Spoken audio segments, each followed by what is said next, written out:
Hi மக்களே, வணக்கம். நான் தான் உங்களுடைய மேக். ரொம்ப நாள் கழிச்சு இப்போ இந்த வீடியோ நான் போடுறேன். என்னென்னு பார்த்தீங்கன்னா, இப்போ வந்து டிவிகே பற்றி தான் ரொம்ப பயங்கரமாக கான்ட்ரவர்சியாக போயிட்டுருக்கு. இப்போ என்னென்னா, விஜயகாந்த் அடுத்ததாக வந்து விஜய் வருவார்னு நிறைய பேர் பேசுகிறாங்க. அவர் விஜயகாந்துக்கு அடுத்தபடி வருவாரான்னு தெரியல, ஆனால் அதுக்கு முன்னாடி வருவார்ன்ற நம்பிக்கை எனக்கு இருக்குது. ஏன்னு ஒரு எக்ஸாம்பிள் நான் சொல்கிறேன்னு பார்த்தீங்கன்னா, விஜய் நற்பணி மன்றமா மக்கள் இயக்கமாக ஏதோ ஒரு இதில் வச்சு கவுன்சிலராக வந்து வின் பண்ணியிருக்காரு. கிட்டத்தட்ட ஒரு 100 இடத்துல வந்து வின் பண்ணி 100க்கும் மேற்பட்ட இடத்துல வின் பண்ணியிருக்காரு. அப்படி சாதிச்சிட்டுக்கு அப்புறம்தான் உள்ளே வராரு.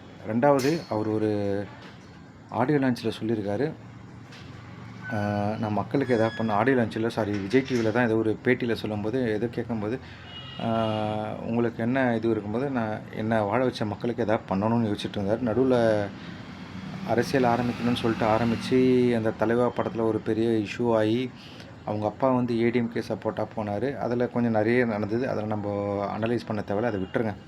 ஆனால் அப்போ வந்து ஆளுங்கட்சி எதிர்கட்சி இதை தவிர வேறு எதுவுமே இல்லை, பெரிய ஆளுமையாக இருந்தது.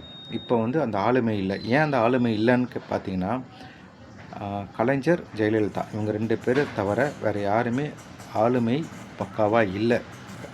கட்சி எப்படி கொண்டு போகணும், ப்ரெஸ் மீட் எப்படி பேசணுன்ற ஒரு இது யாருக்கும் கிடையாது. கலைஞர் இருக்கிறவரையும் கலைஞர் பண்ணிகிட்டு இருந்தார். இப்போது ஜெயலலிதா இருக்கும்போது ஜெயலலிதா இருந்தாங்க. அதுக்கப்புறம் இப்போ யாருமே இல்லை. இப்போ வந்து எல்லாமே யோசித்து அனலைஸ் பண்ணிட்டு வந்துட்டுருக்காரு. அதே மாதிரி விஜயகாந்த் வந்தார். விஜயகாந்தை கூட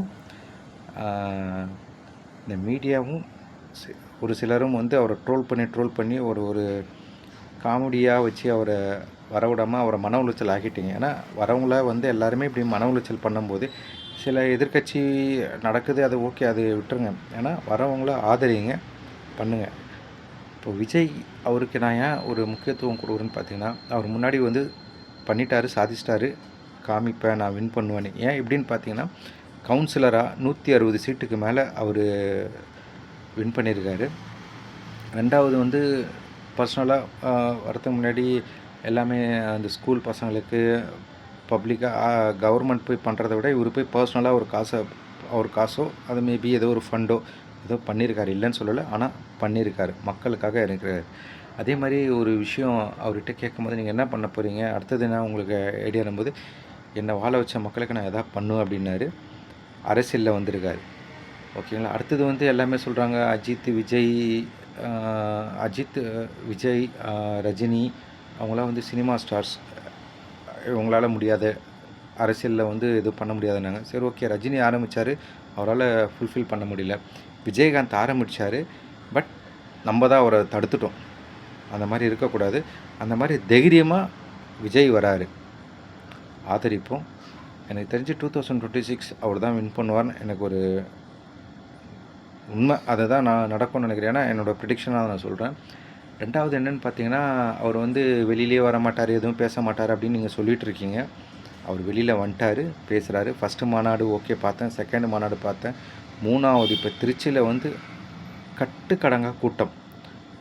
பணத்துக்கு இல்லாமல் அவருக்காக வர ஒரே கூட்டம் எம்ஜிஆருக்கு அடுத்தபடி, விஜயகாந்துக்கு அடுத்தபடி அவருக்கு தான் வருது. எம்ஜிஆருக்கு அடுத்தபடி நான் இப்போ இல்லை, நான் பார்க்கல. விஜயகாந்த்னும் போது கூட சில அரசியல் செயல்பாடுகளோட கூட்டம் வந்திருக்கலாம். மேபி இதில் கூட்டம் அதுக்காக பணத்துக்காக வரல, கோட்டருக்காக வரல, பிரியாணிக்காக வரல. சீரியஸாக சொல்கிறேன், ஆதரிப்போம்.